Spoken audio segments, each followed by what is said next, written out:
সানমোনা কিচেন্সে আমি সুমনা নিয়ে এলাম একদম ঘরোয়া পদ্ধতিতে রেস্টুরেন্টের স্টাইলে চিকেন পাস্তা। স্কুল কিংবা অফিসের ইন্টারভেলে এসাদের জুড়ি মেলা ভার, তাই ঝটপট এই চিকেন পাস্তা আপনি কিভাবে বানাবেন চলুন দেখে নেওয়া যাক। প্রথমেই আমি চিকেন পাস্তা বানানোর জন্য পাস্তা নিয়েছি 100 গ্রাম। প্রথমে পাস্তার প্যাকেটটা কেটে খুব একটি স্বচ্ছ বাটিতে ঢেলে নিলাম। এবার আমি গ্যাস ওভেন জেলে স্টেনলেস স্টিলের পাত্র বসিয়ে দেব জল গরম করার জন্য। জল গরম হয়ে গেলে এর মধ্যে দিয়ে দিলাম নুন আর দিয়ে দেব 2 টেবিল স্পুন সাদা তেল। গরম জলের মধ্যে সমস্ত পাস্তাগুলোকে দিয়ে দিচ্ছি। পাস্তাগুলো 10 থেকে 15 মিনিট খুব ভালোভাবে বয়েল হয়ে গেলে একটি চামচের সাথে দেখে নেব পাস্তাটা ঠিকঠাক বয়েল হয়েছে কিনা। এবার একটি পাত্রে ঢেলে নিলাম আর অবশ্যই এখানে একটু ঠান্ডা জল দিয়ে দেবে, যাতে পাস্তাগুলো একটার সঙ্গে আর একটা আলাদা হয়ে যায় খুব ভালোভাবে। এখানে আমি নিয়ে নিয়েছি 150 গ্রাম বনলেস চিকেন। এটাকে প্রথমে ম্যারিনেশন করে নেব। দিয়ে দিলাম কালো গোলমরিচ গুঁড়ো আর দিয়ে দিলাম নুন আর দিয়ে দেব 1 টেবিল স্পুন পাতিলেবুর রস। খুব ভালোভাবে ম্যারিনেশন করে নিচ্ছি, সমস্ত চিকেনের গায়ে যাতে মশলাগুলো খুব ভালোভাবে লেগে যায়। কড়া বসিয়ে দেব গ্যাস ওভেনে। এবার দিয়ে দিলাম 2 টেবিল স্পুন সাদা তেল। এবার ম্যারিনেশন করা চিকেনগুলোকে তেলের মধ্যে খুব আস্তে দেব, যাতে তেল ছিটকে হাতে না আসে।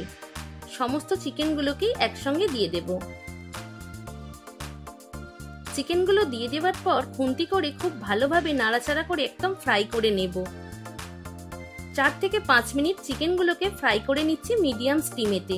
দেখতেই পাবেন চিকেনের গায়ে ব্রাউন কালার এসে গেছে, তখনই বুঝবেন যে চিকেনগুলো ফ্রাই হয়ে গেছে। একটি বাটিতে আমি সমস্ত চিকেনগুলোকে তুলে নিচ্ছি। এবার ওই তেলের মধ্যে দিয়ে দেব 1 টেবিল স্পুন রসুন কুচি।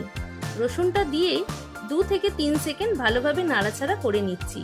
এবারে এর মধ্যে অ্যাড করব পেঁয়াজ কুচি। আমি এখানে 2টো পেঁয়াজকে খুব সরু সরু করে কেটে নিয়েছি। সমস্ত পেঁয়াজ কুচিগুলোকে অ্যাড করে দিচ্ছি। পেঁয়াজটা দিয়ে দেওয়ার পর আরেকটু ভালোভাবে নাড়াচাড়া করে নিচ্ছি 4 থেকে 5 মিনিট। দেখবেন পেঁয়াজের গায়ে হালকা ব্রাউন কালার এসে গেছে, তখনই এর মধ্যে অ্যাড করছি আদা বাটা আর দিয়ে দেব কাঁচা লঙ্কা কুচি, দিয়ে দেব টমেটো কুচি। আমি এখানে একটা টমেটো নিয়েছিলাম। সমস্ত উপকরণকে 2 থেকে 3 মিনিট ভালোভাবে নাড়াচাড়া করে নিলাম। এবার এর মধ্যে অ্যাড করব স্বাদমতো নুন। অবশ্যই নুনটা কিন্তু আপনাদের প্রয়োজন মতো দেবে। দিয়ে দিলাম কাশ্মীরি রেড চিলি পাউডার আর দিলাম গরম মশলার গুঁড়ো। সমস্ত উপকরণকে নাড়াচাড়া করে দিয়ে দিলাম 1 টেবিল স্পুন সয়া সস আর দিয়ে দিলাম 2 টেবিল স্পুন টমেটো কেচাপ।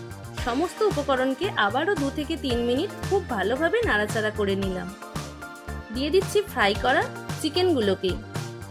চিকেনগুলো দিয়েও আবার 2 থেকে 3 মিনিট নাড়াচাড়া করে নিলাম। এবার দিয়ে দিচ্ছি বয়েল করে রাখা পাস্তাগুলোকে। সমস্ত পাস্তা দিয়ে খুব ভালোভাবে 4 থেকে 5 মিনিট মিডিয়াম স্টিমেতে নাড়াচাড়া করে নেব। আপনারা বাড়িতে ঠিক এই প্রসেসে বানিয়ে দেখুন, একদম রেস্টুরেন্টের স্টাইলে স্বাদ পাবেন।